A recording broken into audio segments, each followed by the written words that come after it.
Welcome, podcast listeners. This is not live. For the first time in about 2 months, it is not live because the Pedalboard World Cup. Sorry, the Pedal World Cup, not Pedalboard World Cup. That'd be really odd, wouldn't it? It'd be really boring. It would be, yeah. I mean, there's this one. It's slightly longer, slightly bigger, and made of this. Yeah. This one's metal. This one's wood. Yeah. So the Pedal World Cup is over, and all hail the Tube Screamer. But you are here with your host, Mr. BudgetPedalChap. That's me. You are also here with Mr. Ollie Miles of Ollie Miles Music. Say hi, Ollie. Matt. Hi, Matt. That's Matt's intro. Damn you. Always in our thoughts and in our minds. Yeah. I mean, we're speaking about him as if he's died. He hasn't. gone, but not forgotten. That's it. Just to like disclaimer, getting it the way there. He's not dead.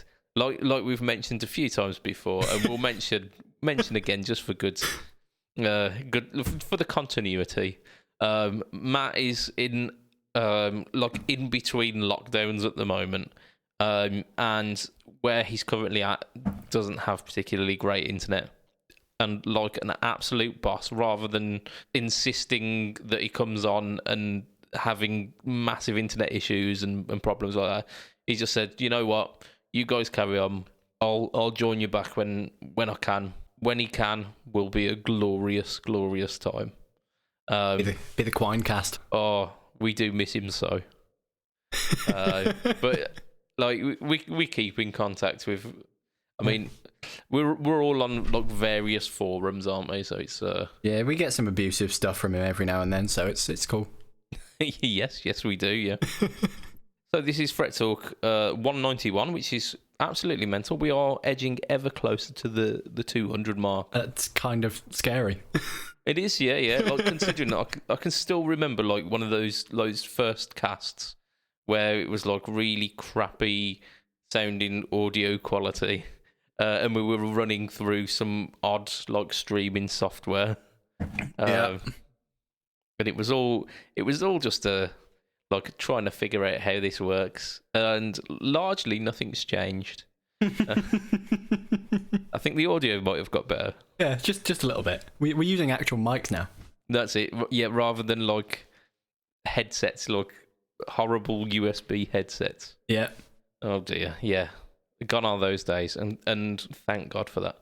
You can still actually access them. Like all of the podcast episodes are available, which is completely mental. Yeah, if you want to know what came out about 4 years ago, go back and listen to like the first 10 episodes. Yeah. And in those first 10 episodes, you will hear from Mr. Ollie Miles. Yeah, I think actually number one as well. I think I'm in the first Numero one. uno. Yeah, I've been here since the start. Much younger sounding Ollie Miles. Yeah, you can hear that I have more hair in that and less beard. Yeah, I mean you exactly the same as me.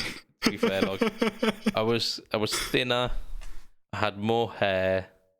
I think my beard was still pretty long, but it weren't quite. As far as I'm concerned, for as long as you've existed, you've had that beard. Yeah. I mean, I can't remember a time before having this beard, so. Neither will any of you. Yeah.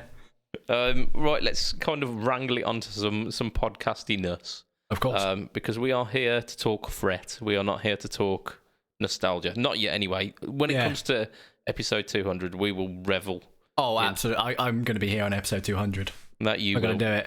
I'm going to do it. That's it. And what I'll try and do is I'll try and get at least like a few little voice clips from our previous podcast host of some description, if I can do. I mean, it does sound like a lot of effort, that, doesn't it? Yeah. I might just delete this bit of the audio, just so no proof, no evidence. That's it. Yeah, because if it's like if I've got it recorded and it's out there, I kind of have to do it then, don't I? But yeah, so how we usually start these things is by asking what we've been up to this week. So Ollie, do you want to take us away? Yeah, so mostly this week I have been doing nothing. I have been outside enjoying the weather because it's been nice. Kudos to that, man. Like I got sunburned 2 days in a row and I don't care. Absolutely. But I did on Saturday night. I got bored because Saturday night lockdown, can't do anything. You might remember from a few weeks ago that I was selling my black LTD Superstrat type thing. I tried to sell it to you. Yes, yeah. I do. I remember it well. And on Friday, because it was up on Reverb, on Friday I got an offer, and it was a reasonable offer. It wasn't like I'll give you 100 quid for this because I just want the neck. Yeah. Which I had. It's ridiculous. Don't you love offers on like when you post anything for sale on the internet? Yeah, gotta love them. So when I got like an actual decent offer, I realised I didn't really want to sell it. Yeah. As much as I didn't play it, I didn't want to sell it. So yeah, it's worth more to you than the money would be. Yeah, it was worth more than like the 160 quid that I would have gotten by the time I'd done shipping and paid Reverb for the privilege and all that. So I bought a Seymour Duncan Omega pickup, the Mark Holcomb signature periphery guy. Yeah. Bridge pickup. I bought it a couple of years ago because I was in a metal band and never put it in a guitar because the metal band fell apart. So for the last 3 years, I've just had a Seymour Duncan pickup lying around. So I mean, we've all been there, mate. We've all been there. So like 1 a.m. on the set, like I watched the clocks go forward because I looked up and went, "There's no way I've been doing this for 2 hours." When the clocks went forward, so I was on a Zoom with my friends and I put the Seymour Duncan in this guitar and I took the neck pickup out as well to give it that proper modded vibe. So the pick guard's just got a gaping hole in it now, and I love it. Oh, look, a la Philex. Yeah, I'm and much like Philex, I'm thinking about like putting something stupid. Yeah, stuffing a toy in there. Yeah, like a Pokemon card or something. I don't know. Oh, that'd be awesome. Yeah. So I did that, and I plugged it in, tuned it. Obviously, with a pickup like that, I've tuned it down to drop C or D standard. Oh, obviously. Obviously, because it's got a Floyd Rose as well. Who wouldn't? And I've played it a lot since I've changed that pickup. Yeah, and it's the first time in years that I've changed pickup and it's worked. Mm-hmm. Like I've been through those trials and tribulations. I had my believe it or not, my LTD telly. Yeah. When I got that, I also bought like a wiring harness for it, and like a Seymour Duncan. A Seymour Duncan bridge pickup, and a Damasio neck pickup because they were like going online for pretty cheap, and it was my job to like solder 2 wires into the correct places, and then jobs are good. And I did that.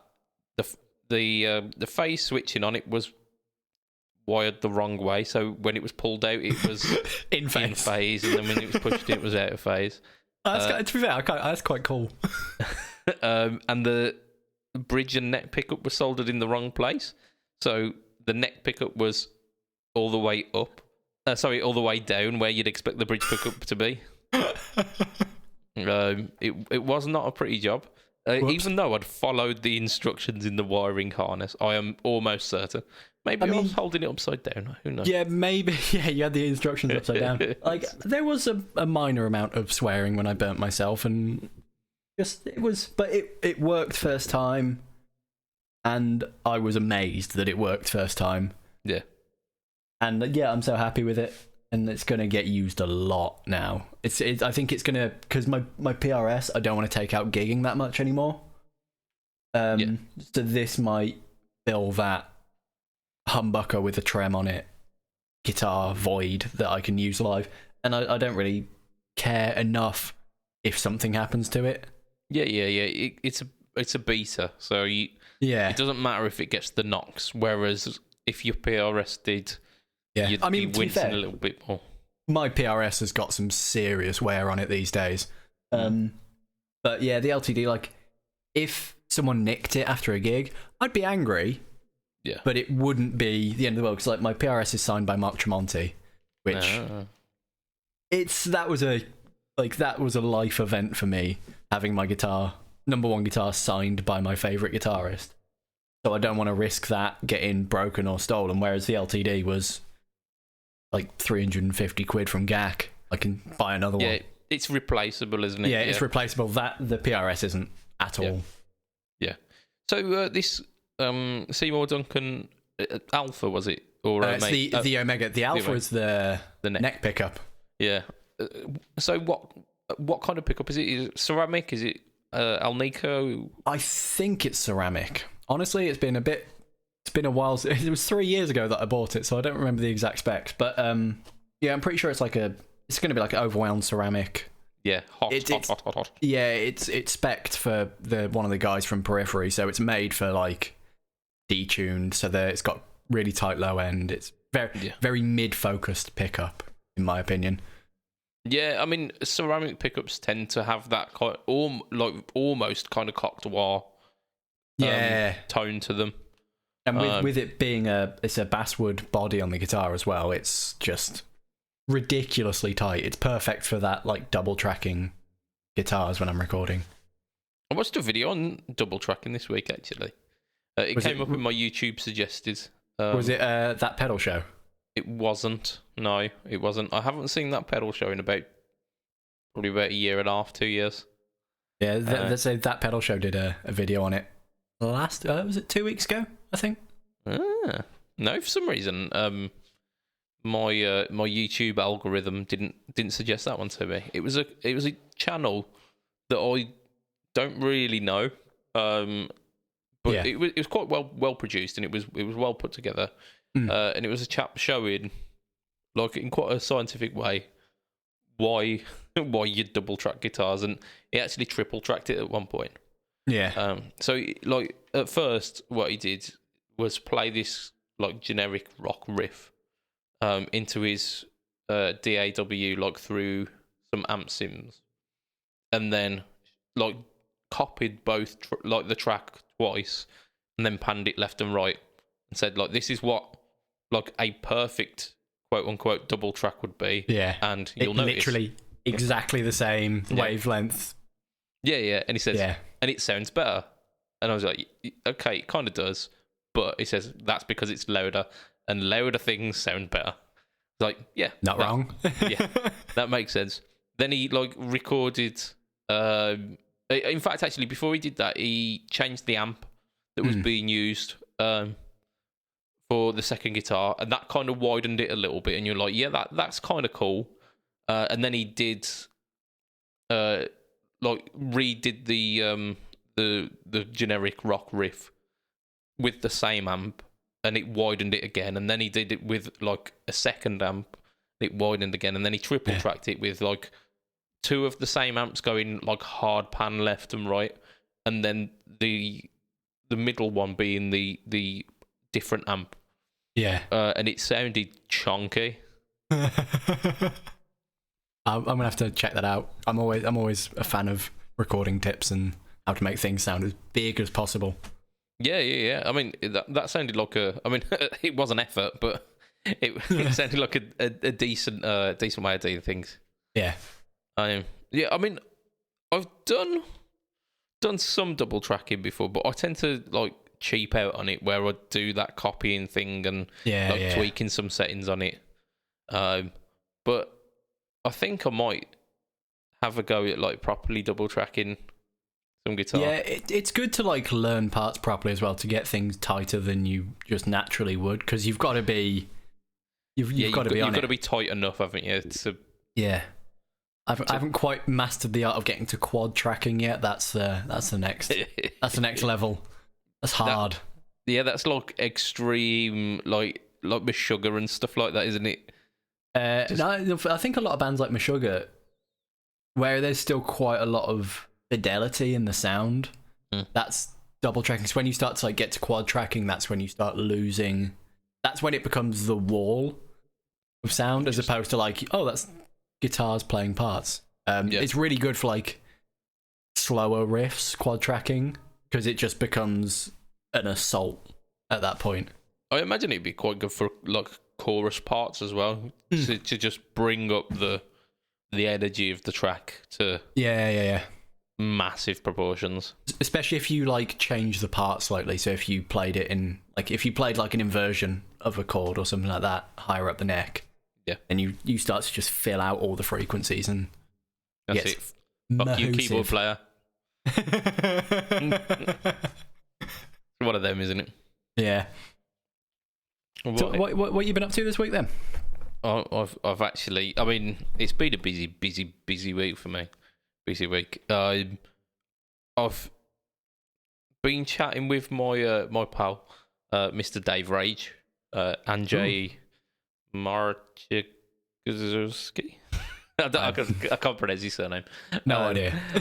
But he's one of my pals who we've had on the podcast before. We did like a Christmas giveaway about 2 years ago, and we were having a chat over Instagram, and he says, "Oh, I've got a bunch of these guitar pedals which I've done reviews on, and I'm like, realistically, I'm not really going to use anymore because I've got like higher end stuff that does the same stuff. I know that you do YouTube stuff. Do you want to like borrow this?" I was like, yeah, sure, why not? Yeah, send it over. Come on. That's it.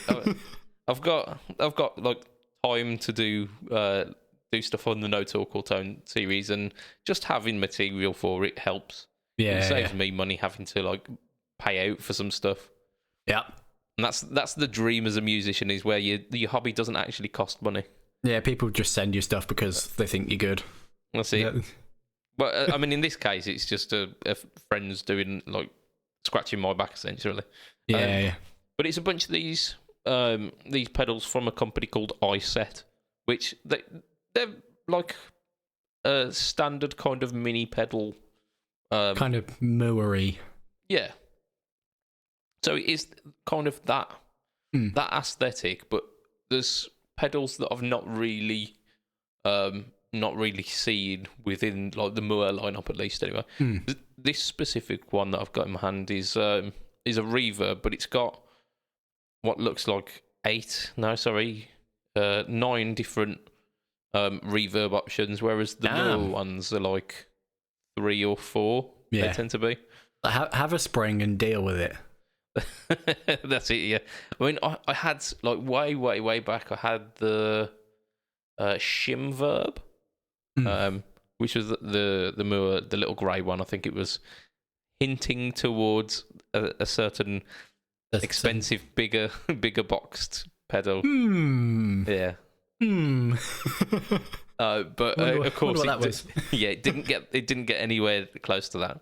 But the like the standard sounds on it, I think it was like plate and room, sounded quite nice.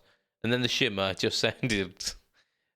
That's how you know it was a cheap pedal. That sounded cheap. That's when at that point. That's when you can tell like that the development money's not there.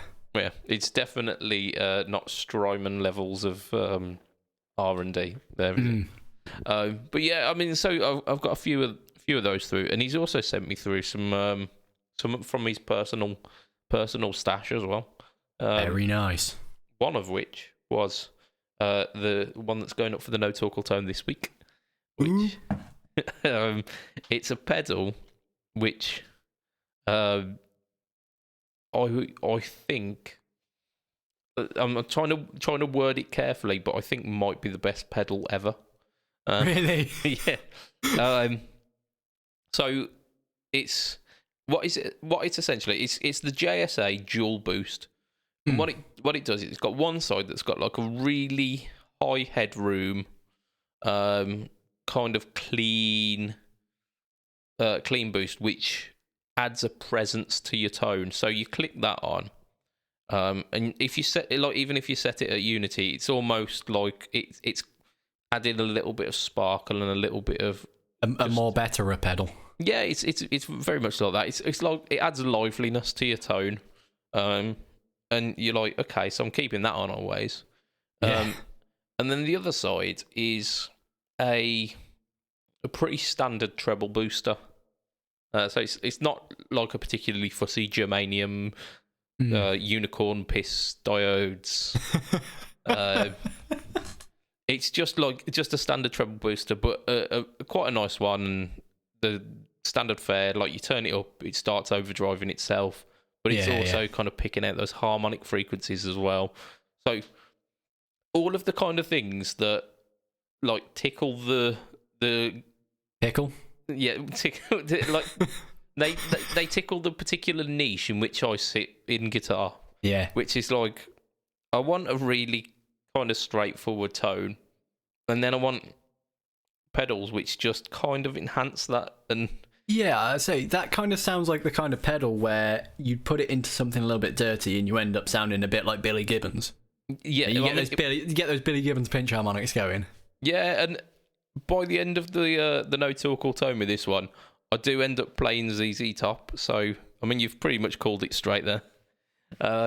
What can I say? I mean, hopefully I don't play it well enough that the copyright strike hits me. Yeah, DMCA slapped around the face. That's it. But it brought a little bit of a drawback as well, because I did probably about 11 minutes worth of video with it because I got carried away with it. But I at one point had maxed out both of the volumes, and like I say, the presence push side is, I think it was like 21 volts of headroom. So really fucking loud. Yeah, that's good old whack. So if you were doing that into an amplifier, yeah, the amplifier would just end up shitting the bed, and you'd end up getting like a glorious brown sound. Yeah, but like, so you'd probably end up getting like a really flubby bass response because it just can't cope with the amount of volume being put into it. Yeah. However, because I'm recording all digitally, it ended up driving the preamp essentially on my computer, like on my digital audio workstation, which digital preamps don't sound good when they drive. They do not. So I had to unfortunately cut a large chunk out of it. So it ended up being, I think it was about a 6-minute video. And there's still a bit where I kept it in where you can just hear when I'm hitting it, where you can hear like that digital clipping. The artifacts and it gets a little bit nasty, but. Yeah, but because the tone was so good, and you can hear the dynamic range in it as well, because it's not clipping the whole time. You can hear like it's driving a little bit when I'm picking light, and then starts to really grunt. Yeah, I imagine that would be great into something like a proper old school type amp, something like a Plexi Star Marshall or an AC30, maybe even something tweedy. Yeah, I mean that's kind of where I see it is. So I've got a PV Classic 30, which is, for all intents and purpose, essentially like a Fender style amp. Yeah, I mean it even looks Fendery. Yeah. But I could see myself getting away with just that amp and that pedal. Yeah, get that amp just on the edge. Yeah. And then completely throw it off the cliff with that pedal. Exactly, and that's kind of where I keep the tone on the amp anyway. But so I really fell in love with the simplicity of that pedal. Sounds cool. It really is, and it's mental how something as simple as like a boost and then another boost. You think, well, that's boring as fuck, but no, it's really it's where my tone should be. But hey, exactly. So I had real fun with that one, but I did something really silly as well afterwards. Go on. So I was on a little bit of a recording spree, and I haven't done a video for Pedalboards of Doom in a little while, in about 3 or 4 weeks. So I was kind of coming up to my time in the schedule. I recorded another Stomp v Stomp, and of course I was actually waiting on the Nux Golden Horsey, I think it is. Is that the one that Lee keeps threatening to send and I'm guessing hasn't? Yep. So I was still waiting on that one because I was going to do like a Klon shootout. But Lee again. Oh, Lee. So I went Metal Zone. Nice. So I've got like one of the Behringer Ultra Metals, which is essentially a Metal Zone, more or less. And seeing as people seem to be liking those Behringer pedals at the moment. Whereas like 6 months ago, you couldn't give them away. Thanks, Josh. Yeah. But yeah, I love Josh Scott. So I pitted the Behringer Metal Zone against the Line 6, and it's the legacy drives, because I don't think there is there's not a Metal Zone in the Helix ones. No, there's a HM2, but there's not a Metal Zone. There is, exactly. I mean, Line 6, come on, get on that. Yeah, of all the pedals not to have Line 6, what are you playing at? That's it. I imagine that by 3.5 update, we'll probably find a Metal Zone. And yeah, I'm gonna leave that one to you, because this by the time this is out, so will that. But you need to go watch it and tell me which one you prefer. They don't sound alike. There's definitely tonal differences. Yeah, I suppose the old legacy drives from the like the M5 days.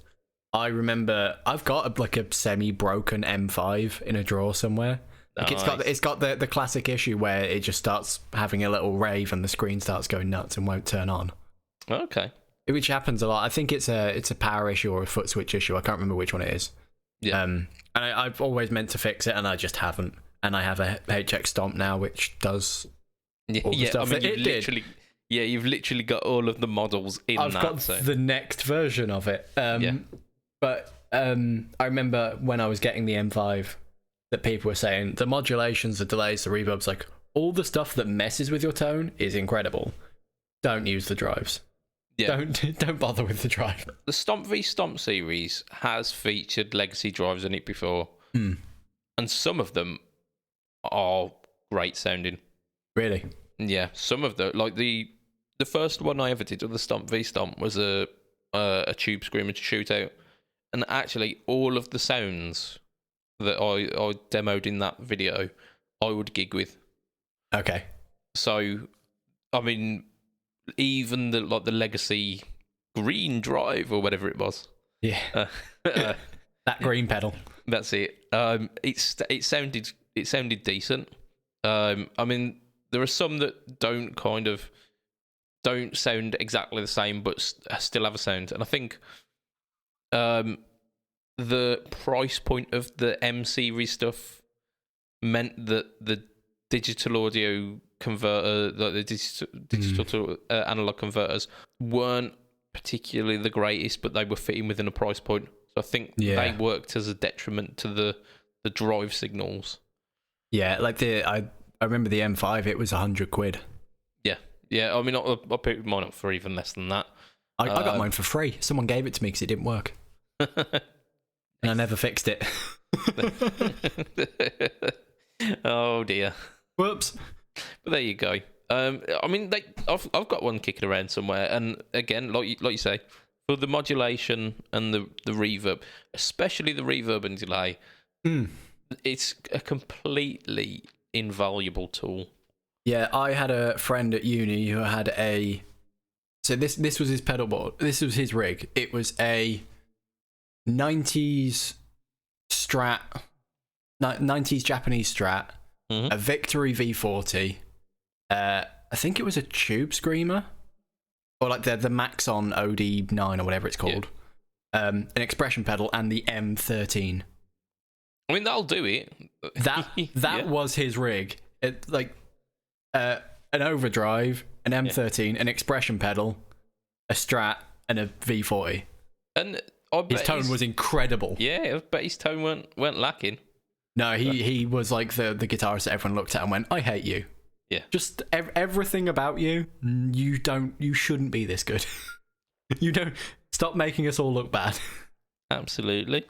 Although speaking of him, he released a cover of "Because We Ended as Lovers," like a group from uni did like one of these lockdown covers, like the multicam videos of "Because We Ended as Lovers."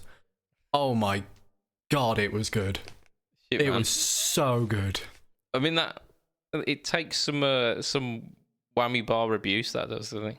I'll send it to I'll send it to you after we finish. But it is, man, everything about it was incredible. And I just looked at a comment. I was like, all these years after uni, and Josh is still making me regret my decision to play guitar, because I will never be as good as Josh. You can't always compare yourself to Josh.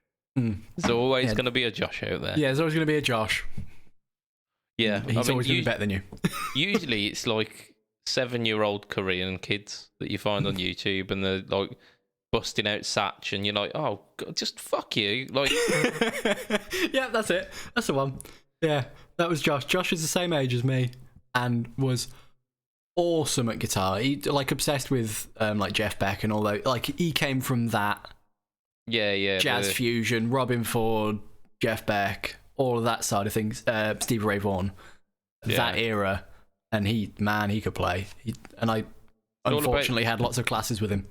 It's all about the kind of feel with those players as well, isn't it? Yeah, because some of the chords he came out with, like we go, what was that chord you played at the end? He goes, oh, I just it's a voicing of this add 9 chord that I just came out with. I started off playing like this voicing of this chord and was like, oh, cool, I can just move this up to here. Yeah, and I hate you. Yeah, I mean, you can if your mind works that way. I can just about do a bar chord, mate. Like, yeah, slow your roll. Come on, tune down. Let's see who can come out with a better riff. Come on, bring it. Your riffs are weak. Yeah. Man. So to round up what I've done, so I did say actually that I'd not done anything for Pedalboards of Doom in about 4 weeks. However, if you're a viewer of the Pedalboards of Doom channel, you will notice that this week we released a top 5 video. So the second in our top 5 series. The reason I'm not counting that is because I'd recorded my audio for it some many months ago. But it was finally released, and we so the first top 5 video we came up with the top 5 influential pedals that we decided.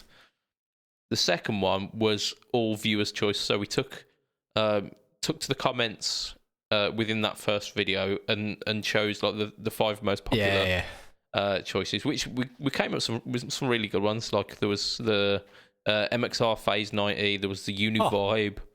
Yes. I can't remember what else we had. I think the DS1 was one of them. Oh, Lee did the DS1, yeah. So DS1's a beautiful pedal. So I mean, there was some proper classic pedals, and between those two top 5s, we've pretty much nailed the top 10 there. Nice. Of like pedals that were influential. Yeah. So it was well worth a watch. I did give it a little watch just before it was released, actually, just to remind myself what I'd said. Because I did my part on the Univibe because I love Univibe. It's a great sound. It is. It's not Fantastic always sound. easy to utilise. No. But it's when you do, like, ain't no sound like a Univibe sound. That's a bit like me with rotary. No matter what my patch is on a multi-effects. So like on my HX Stomp, I'll have everything set up, but there'll always be a button that activates a rotary. I might not need it, but it's there. If I feel the need to bust it out, it's there. Just in case, yeah. Just in case. I think, having a rotary just on tap. And the rotary in the HX Stomp sounds pretty good as well, actually. Oh, it's awesome. I used to use it with the function band all the time, like playing R&B sort of stuff, like 90s R&B and early noughties R&B. So when you're playing stuff like No Scrubs and Hot in Here, like those sorts of songs where there's not really a guitar in it for a lot of it. I mean, No Scrubs has the thing that goes all the way through. Yeah. But when it drops out and I had to sort of comp along, like where like a synth would be or a keyboard would be. It's almost because with those they kind of relied heavily on those like really soft keyboard pads, like almost like a Rhodes sound, didn't they? Yeah, so that's like a pretty clean tone into a rotary sound, and I was away, and I basically never turned it off unless someone told me to. Yeah, Ollie, come on, it's a ballad. Stop it. This is an acoustic ballad. Stop. You're playing Don't Stop Believing. Turn the rotary off. Oh shit, man. Yeah, sounds like the kind of thing I'd do. Yep. So we've got some news to do this week. Yes. I'm looking. We're about halfway in. But for this very moment, I'm gonna say fuck the news, because we're going like off piste. We're going maverick here. Lee's not here, so we're going nuts. He's not here to rein us in. So yeah, let's go crazy. Go cray. So this segment, I reckon we'll do a few before and we'll do a few afterwards if we've got some time. Yeah. So this segment, it was called Forum Opinions, but I think that's too boring. So we're gonna have Pedalboards Opinion News. Oh yeah, that's much better. Yeah, great. Oh shit! Like working title at very least. Very work. That's a very literal title. That's it. Pedalboards Opinions News. It's like the Japanese translate. It's like someone's translated something Japanese into English. Indeed, yeah, it's very much kind of like poor translation, isn't it? Yeah. However, right. So choose a number. I'll leave between 1 and 5, and we'll get this kicked off. 3. So 3, excellent. And just to kind of explain how this works to our listenership, I've scoured Pedalboards of Doom for questions and opinions that we are going to challenge or answer. Number, what do you say? Number 3. Yes. So I bought my first couple of Joyo pedals. Anyone here experienced them? I'm going to go straight away and say yes. I may have experienced 1 or 2. I don't think I've ever played through a Joyo pedal. Say what? I don't just like. Basically, at the start of this year, I had next to no pedals, and then I built a bunch and bought a bunch. Yeah, and that's sort of where I've been. So I've like missed all the Mua and the Joyo and all that sort of thing, because I've had, if I don't really want to spend that much money on an effect, I've had the Helix or the HX Stomp. Yeah, to kind of just do that for me. Yeah, because I mean that's largely what they're great for, is like trying it out. Yeah. Prior to like buying the actual thing. So the Vintage Overdrive is a brilliant, and it's a really, really quite comprehensive like TS9 clone. And you could actually get away with just using the Joyo, but if you then wanted like the kind of the nice version, the pedalboard kudos of having like a, so yeah, if you want to bow down to the snobs a little bit, you can go, okay, I'll spring for the actual thing. Yeah, if you think you're going to post a picture of your pedalboard on a forum somewhere, it's probably worth splashing out on the Ibanez or the Maxon or something, just to keep the trolls happy. That's it, and they will rip the piss out of you with your pedals. I mean, it depends where you post them. Like some places are like, and I absolutely dig that pedal, and then some people will be like, but yeah, I largely I've had some really great experience with Joyo stuff. The only one that I wouldn't recommend, and I think it's largely been seen as this anyway, so it's not particularly new news. Is the Voodoo Octave, which is that like an Octavio? Which one? I don't know which one it is. Yes, it is one of those. Yes. Yeah, I can never remember if it's an A or an O at the end. So the A is the Skoda, the O is the pedal. Cool. I won't remember that. I will forever go Octavio, just the one with the octave. Yeah, fuzz octave. The one that's not a car. So Skoda ends in an A. Yeah. So does the Octavia. Yeah. It's not a Skodo. It's not a Skodo. Okay. Yeah, there you go. There's your... Oh, shit. Like, stupid mnemonics. My good friend, Mr. Yeomans of Cheftone Effects, these people. Cheftone fame. Cheftone fame, yeah, exactly that. He taught me a really stupid way of remembering which type of pot is which. So, like... Okay. Because you've got the letter codes, and then they relate to, like, either logarithmic linear or like reverse linear. There's different logarithmic ones as well, and all the you have like so you've got standard logarithmic and then reverse logarithmic. Yeah. So you sit on a log. So A is logarithmic, and as fucking stupid as it is, he says you won't forget it. And I went, like, guaranteed. The moment I walk out this door, I will forget that, and I haven't. Oh man! I next time I see him, and when it's allowed, I'm gonna have to shake Mr. Yeoman's hand because that's brilliant. Yeah, I definitely owe him a pint or two, just for the amount of times that has made me chuckle. That's fantastic. I love that. But there you go. So swinging it back onto Joyo pedals for just a moment. The Voodoo Octave is I believe it's a Foxtone Machine-esque fuzz pedal with a switchable octave. There's like mods on it that you can do, like really simple mods, like clipping out a capacitor or something, which makes it sound really good. But as stock, it sounds flabby and shit. Okay. And I bought one because I knew it was shit, to see how shit it was. just for the fun. To see. Yeah. And because my experience of Joyo stuff had been largely quite positive to that point, and I thought it'd be nice to kind of add some balance to my opinion. As for the stuff that I would recommend, I've got an analog delay by Joyo on a board at pretty much any given point, because they're a really cheap alternative to the MXR carbon copy, and they sound great. I've been using their vintage phase instead of the MXR phase 90, because it doesn't do the ridiculous volume jump that the MXR does, which it would only do that if you were going into a clean channel, but it was enough that pissed me off.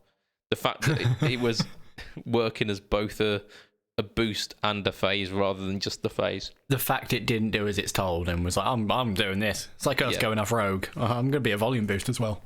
Yeah, and to be fair, the phase 90 did sound a bit better, but it didn't sound that much better that I'd overlook that just horrible feature.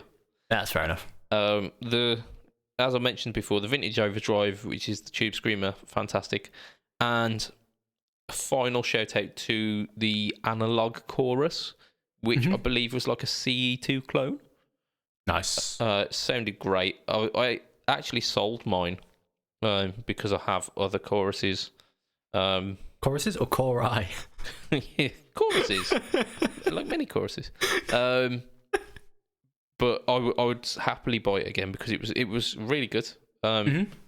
Doesn't have a mix knob on it, so you get unabashedly 80s chorus. There is nothing wrong with that. But it's quite thick sounding as well. Whereas some choruses can thin out your tone a bit because of the phase cancellation. Yeah.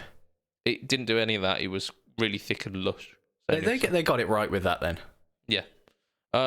But like I say, I've tried plenty of Joyo stuff, and I've not been disappointed, apart from the Voodoo Octave. So the answer to the question, has anyone tried a Joyo pedal? Yes. Yeah. Many. Absolutely. Yeah. Lots of people. You've come to the right man. Yeah. That should have been that segment should have just been, has anyone tried Joyo pedals? Yes. Next. it pretty much was, to be fair. Yeah. Quite a few people. That's why they have grown as a business. Yes. That's why they can make them for like 30 quid each or whatever they are. Yeah, ridiculous prices. But again, like, rather than getting something like a M13 or whatnot, you can buy individual pedals that you might think you might like. Just that effect that you use occasionally. Yeah, and then you end up building a pedal board based on that, which is fantastic. And then you can mix and match it and move them wherever you want in your effects chain as well. And you can, as the bonus for that is, I suppose, is that you can put them like through loops of like your amp loop, effects loop and stuff. So it's a different way of doing things than buying a multi effect, and slightly more authentic. Mm-hmm. I don't know if Gibson have got the corner on that term. If they've trademarked it. It was an authentic with an OR, not an AU. Or authentic. Right, 1, 2, 4, or 5. What are we saying, 2. Ollie? 2. I'm in 2. Okay. What reverb y'all suggest for bass? Reverb on bass? What reverb y'all suggest for bass? And I think honestly, for me, none. The correct answer is 0. 0 reverb for bass. If you want a good bass tone, you got to make sure it's solid. And what reverb doesn't make it solid. Yeah, essentially is like in terms of like graphic design terms, is it puts a blur around the outline of your tonal picture. Yeah, and for everything I have done and everything I plan to do with bass, I mean, if you're in like some weird indie shoegaze kind of band, yeah, like if you do a lot of ambient stuff, maybe it works and you need like that pad sound. But no. Yeah. Get a keyboard at that point. I think if you absolutely must have reverb on your bass, make it like a really, really short and sharp, almost like a slapback delay sound, so that it adds a bit of thickness but doesn't get in the way of your tone. Yeah. If I had to recommend a reverb pedal, though, I would go for something like the Hall of Fame, because that way he can have a little play around with, or he or she. I'm not assuming. This can was have a bloke. It's got to be. It's a stupid question. Yeah, fair enough. Yeah. If it's a stupid question, it's a bloke. I would go Hall of Fame or Hall of Fame Mini, just because of all the options that they present. You can twiddle to your heart's content until you find a sound that you want. It's not like you're buying a plate or a spring or a shimmer. Like it's you want it, okay, there we go. Find it. It's in there somewhere. Yeah, and with the tone print as well. Yeah, it's endless. Yeah, you're hedging your bets, aren't you? Because as we both pretty much instantly went to, is that reverb for bass. But if you absolutely must, then you will be able to find a tone that fits somewhere with that. Yeah, Hall of Fame will do it for you. Especially the Hall of Fame too, with the mash, with that mash foot switch. That's hard to say. With that foot switch, and you can get some really cool like swells if you're doing that ambient thing. It would, that would be my pick. I'd agree with that one. I think I would go for the full size rather than the mini, just because you've got the parameters to adjust, like right there. Yeah, exactly. Because the mini, as good as it is, I think it's great for guitarists because it's got the one knob and just gives you more. Doesn't the new one have 3? Doesn't the Hall of Fame Mini 2 have 3? Or is There's a Hall of Fame Mini 2? I believe so. Shit me. I swear I've seen one with 3 knobs. I might be confusing it with the Flashback Mini, I'm not sure. But I swear I've seen a Hall of Fame Mini with 3 knobs. Has this passed me by? Hang on. I mean, I've probably reported on this podcast. Yeah. I probably have done. This is how embarrassing. Oh, Hall of Fame Mini 2. Looking it up right now. Hall of Fame Mini 2, £92.80 from Gear for Music, and it has 3 knobs. It has decay, tone, level, and I think the mash foot switch as well. Yeah. Okay, so completely disregard anything that I've said in that. Go for the Hall of Fame Mini 2. The big one still has all the the different sound settings, so you can switch between different sounds. Yeah. But I imagine this is going to be you're looking for one sound, and you're going to stick with that sound. More than likely. Yeah. So there you go. Whoever this was, I think his name was Robin. You've got a suggestion there from us. Yeah, and not a stupidly expensive. Oh, buy a Strymon. I mean, you can. I mean, if you really want to, you can buy a Strymon, but I definitely go for a TC over that. Yeah, I don't think in that application the Strymon would be wise. Yeah, wise money spent, especially if you're not sure what you want. Because saying what is everyone using screams to me, I want a reverb for my bass, but I haven't got a clue where to look for because I don't know what I want. Yeah, what to start with. Yeah, I'm okay with that. I think to test it out, you might even want to go for like plug-in options first. Yeah. A lot of people like Eventide do like the pedals they've been releasing and all that sort of stuff. I think there's like a 14-day trial of their plugins. There you go then. There you go. There's Ollie's pro tip. We definitely need to do some news. And I reckon we're going to start off with the Reverend Greg Koch Gristlebuster 90 Bigsby. It has been waiting patiently for us. Yes, because it's a little bit old in terms of news, and we got a little bit carried away with the old Pedal World Cup. And laughing at Lee as he lost. Indeed, yeah. I mean, I would do it again. Do it all again. Just for that. But yeah, so Reverend... the Gristlebuster was released roughly about 2 years ago, maybe. Yeah, 3 years ago. As basically like Greg Koch's signature Telecaster. It's a little bit quirky in the fact that the body's a little bit oversized because Greg Koch's a massive man.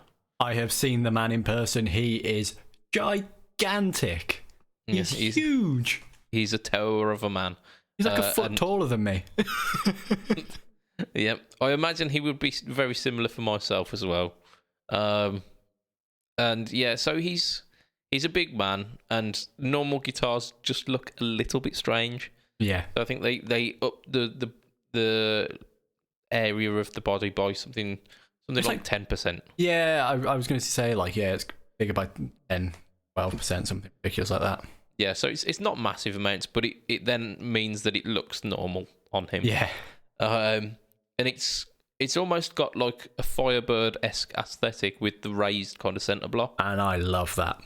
Yeah, I thought it made it stand out quite well. In the original one, it had a neck plate for the neck pickup, which was a bold choice. I liked it. But... different, yeah. It was definitely polarizing. It wasn't something a lot of people liked, but the people who liked it loved it. Yeah, yeah. And I thought, again, because it had like a half pick guard and this like neck plate almost. I thought that looked pretty cool. And it sported some Fishman Fluence Telecaster pickups, didn't it? Yeah, they're Greg Koch signature as well. So they were made for that guitar for him. And so they've brought this formula back and re-energized it. Oh yeah. So the 90 on it means that it is sporting P90s this time. So a massive win for those people who didn't like the neck plate for the neck pickup, because now they're just kind of soap bar style covered P90s. Which all good. They're Fishman Fluence, but they're also wired in so that they can do like a push pull phase switch on the tone control. Yeah, so they've still got the little voicing switch in between the volume and the tone, which every Fishman has the voicing thing, and I think they got the phase thing that you mentioned. Yeah, it's so cool. Yeah. I mean, it's largely spec'd out like the last one. It's got a soft touch spring in a Bigsby system, which one of our early podcast members, Mr. Chris Wilson, loves the soft touch spring. So much in his Reverend Sensei that when he bought another guitar that had a Bigsby and didn't have it, he ended up buying the soft touch spring. I have a vague recollection of him talking about that in one of the groups, and him just just going nuts about it because it was so good.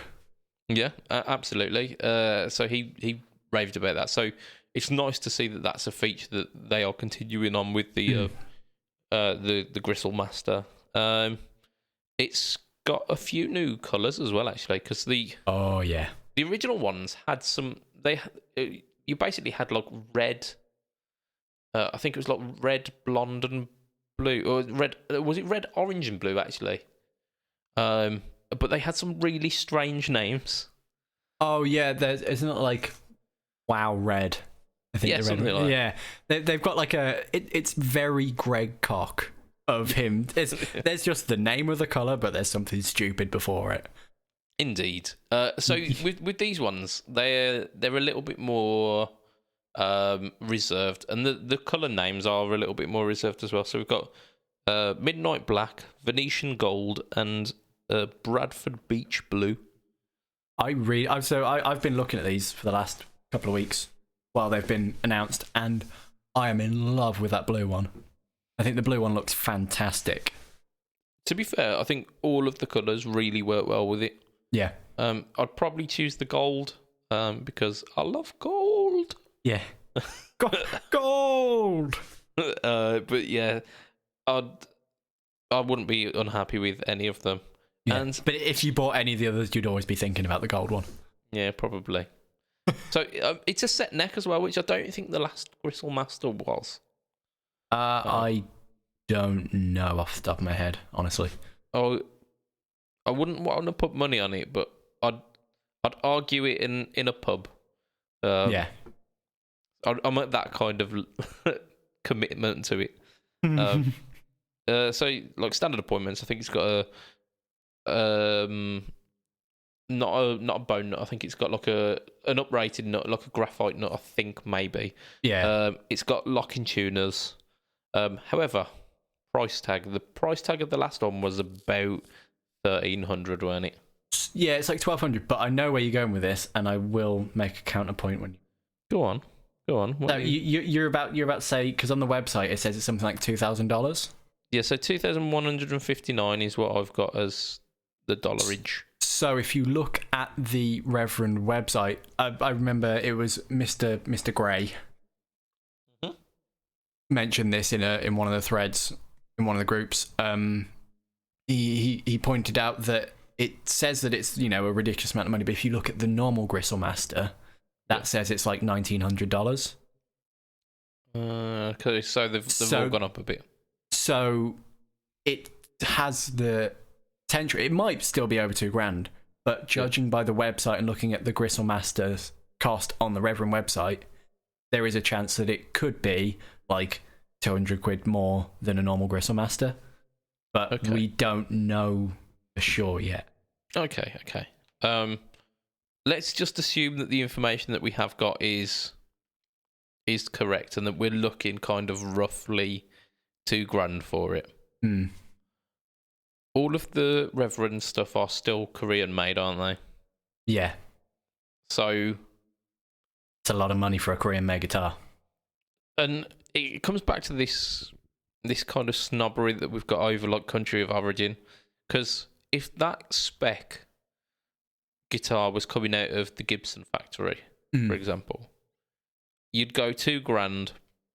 Okay, that makes sense. If it came out of Gibson, you go $2,000. Bloody hell, that's cheap. Yeah.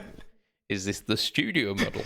Yeah. Where are you cutting the corners on this? Yeah. What? Yeah. What's are you using Pritt stick to get the wood together? What's going on?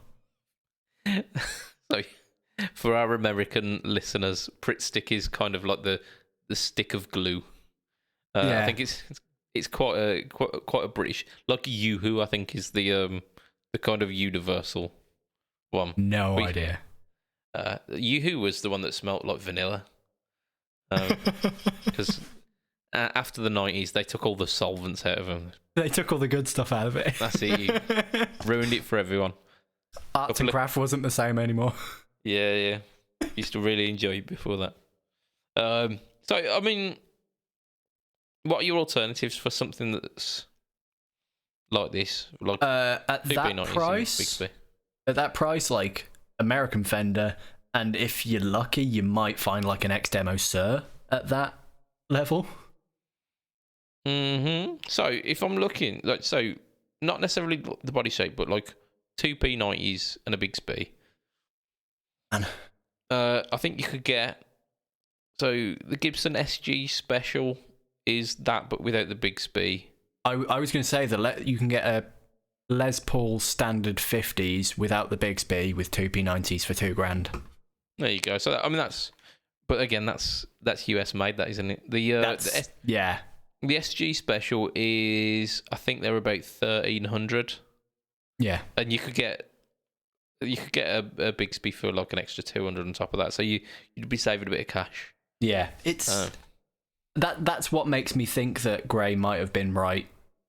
I hope he's right, because if it's about 1,400 quid, I think that is a perfect price for that guitar. I think that's right, because it's got. I mean, it's never going to be cheap because it's got Bigsby, it's got Fishman's, and it's a signature model. It's always gonna be a bit more expensive, and it's a step up from the. So it's a bit more flashy than the normal Gristle Master. So I think having it like 150, 200 quid more is perfect for it. Yeah, I mean, I'd agree that it definitely has to be more than the OG Gristle Master. But I'm arguing that they are perhaps a little bit inflated. I think in general, the prices of guitars have just been creeping and creeping and creeping. Yeah. Because I remember back 10 years ago, Korean guitar would be in the £400 to £600 price bracket. Yeah. There'd be no exception to that. They would be that. Yeah. And then anything above that, you'd be guaranteed either like the Japanese Fender stuff or American made. Yeah. I mean to kind of go with that, you've still got stuff like the Schecters and the LTDs, who are they're like Vietnam and Indonesia and all that.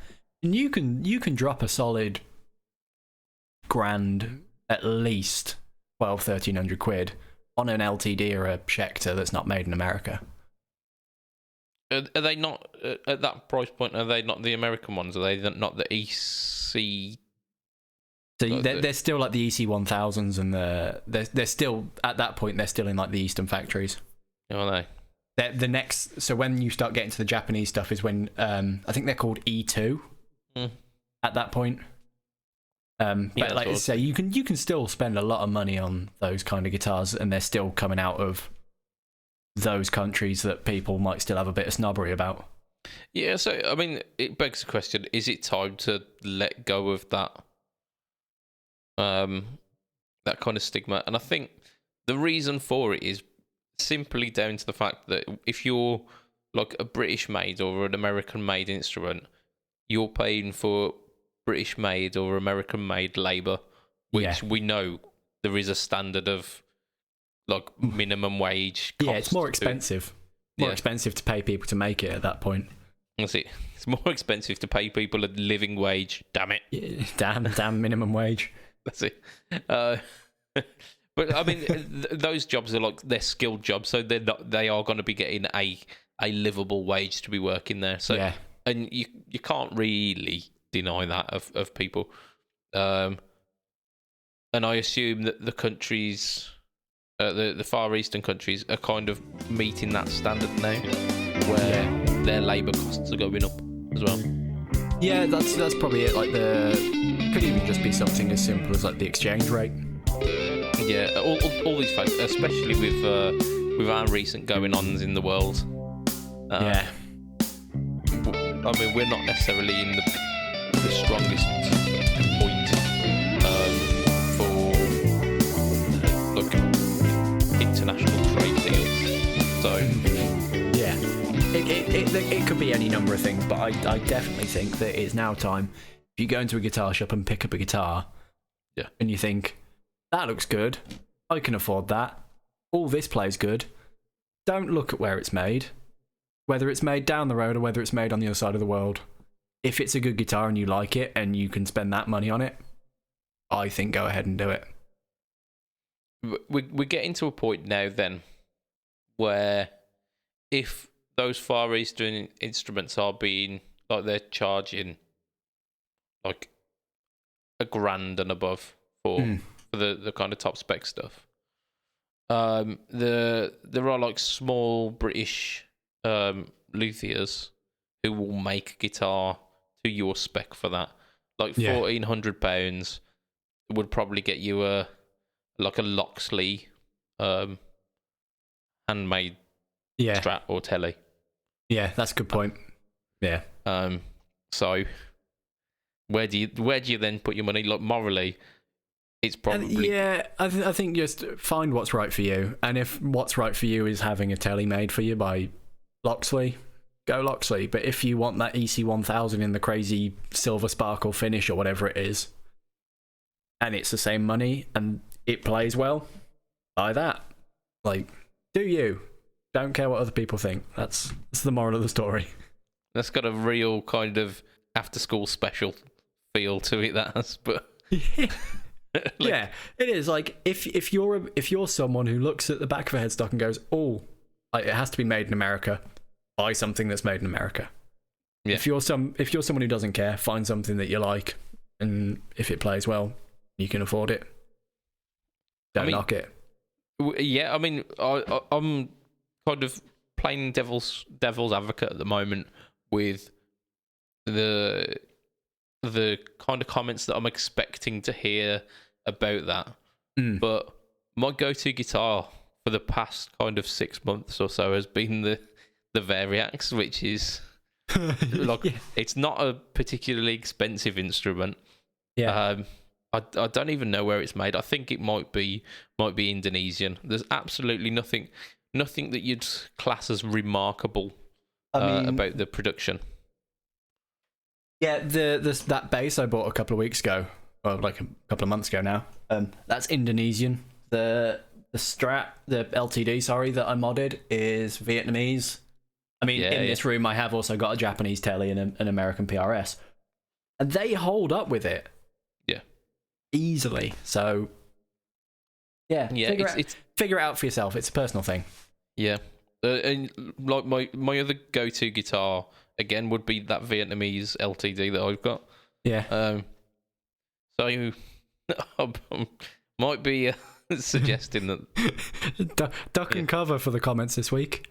No, I mean I'm largely just kind of echoing what I expect the comment section of the internet would be saying about this. Yeah. Because I mean, you got to, haven't you? Like, if that's what someone's thinking, then that's what's out there. Exactly. But yeah, I'm not practicing what I preach on that one. I'm definitely if it plays well and I can afford it, I'll take it. Yeah, absolutely. If we do one more news, I have something that I would very much like to say, because I think it's cool and I think it's interesting, and it only came out a couple of days ago as of us recording this. Yeah, go for it then. It is an Epiphone Casino made in the USA. Yes, yeah. I mean, we talked about them when they were announced, I think, because the news is that they're shipping out now, isn't it? Yeah, so this is the first I've heard of them. Like a couple of days ago, that they're actually available now, and they're a proper thing. They're not just a hey, do you think this is cool? Like they've got Gibson pickups. I mean they're $2,500, but the Casino is arguably as legendary as something like a 335.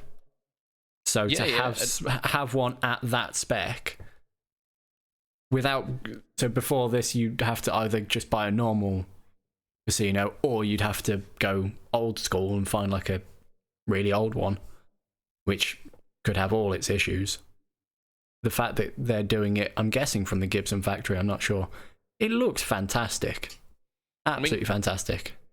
Back in the early 2000s, back when I had no money and could only dream about guitars, I'd often frequent the Epiphone website, and they used to do American-made versions of the Casino back then as well. Oh, really? I did not know that. So it was something that had happened in the past, but then obviously they weren't getting enough interest in it, and it just kind of dwindled.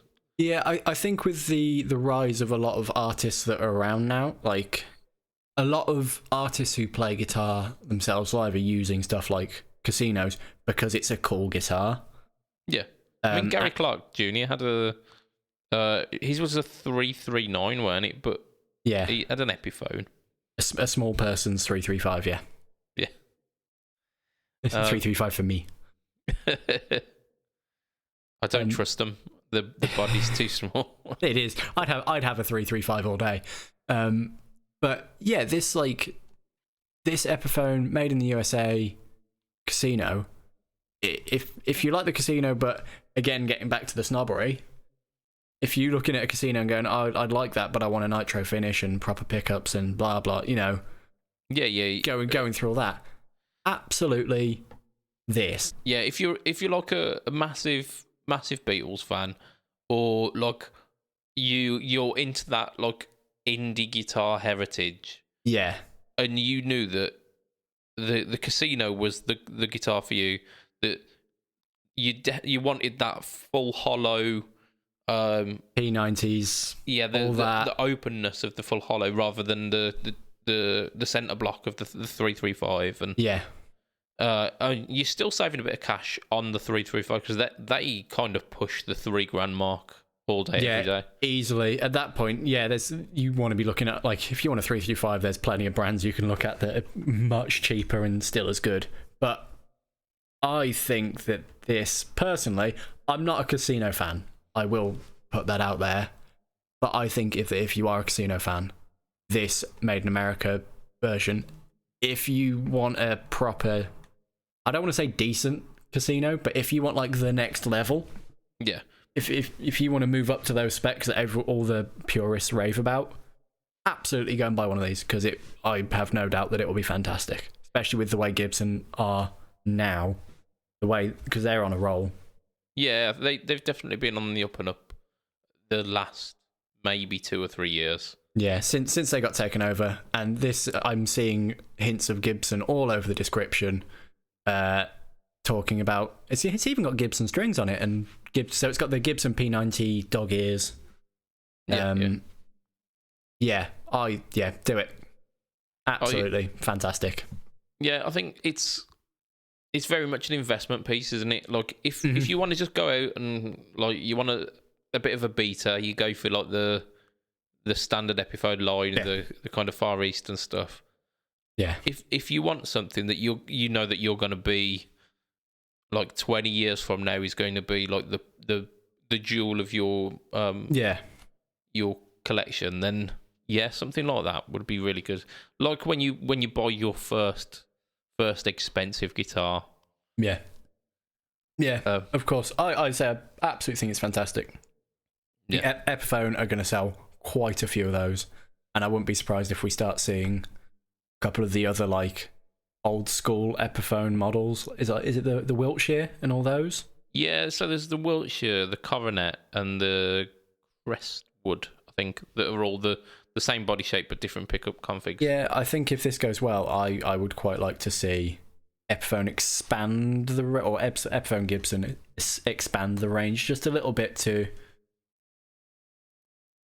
kind of regrow that heritage of those really cool guitars.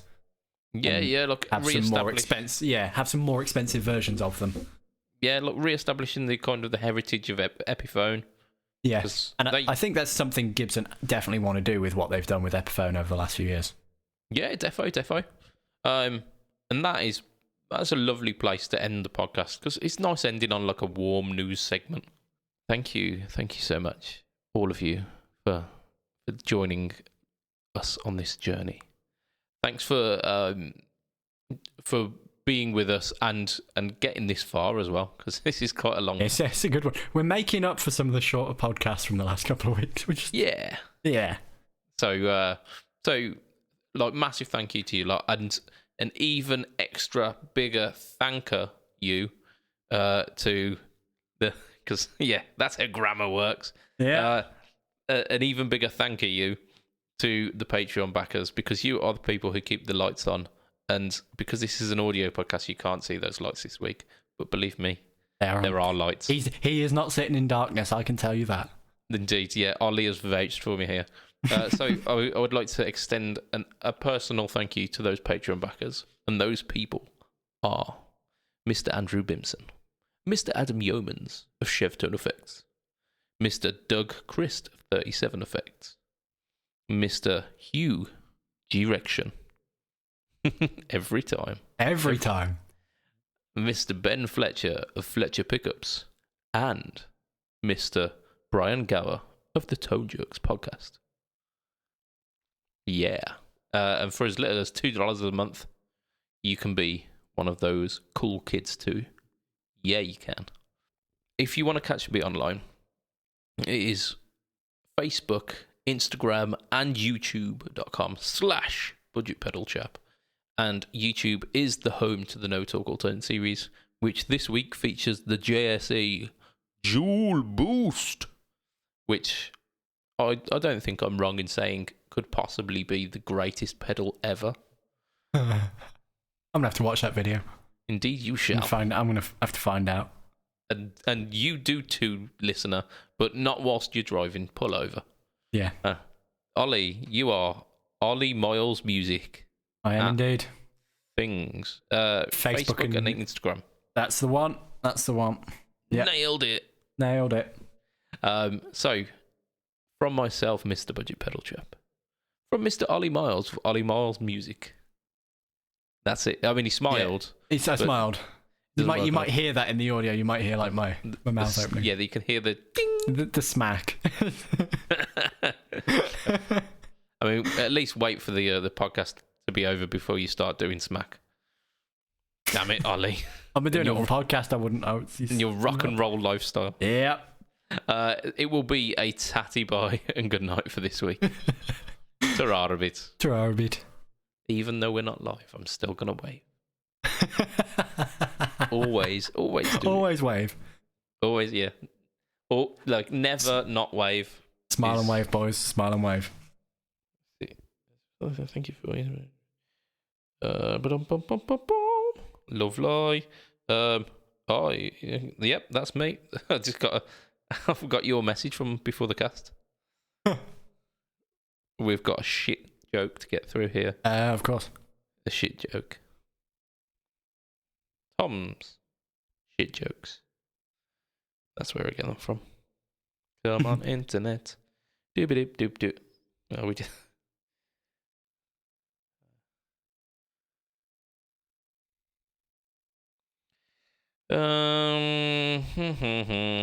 I'm not sold on it, but let's give it a go. Okay. I bought a used car off Bonnie Tyler.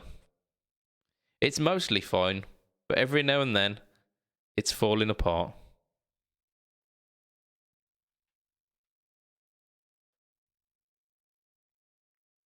This,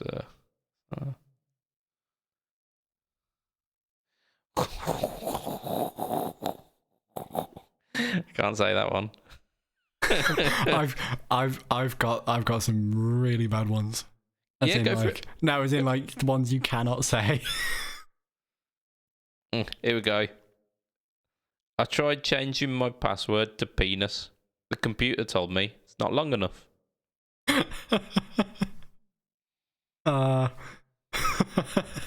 Yeah, fair enough. Yeah. Damn computer. That cuts deep. Cuts deep, man. Cuts deep. Ouch. I'm feeling that.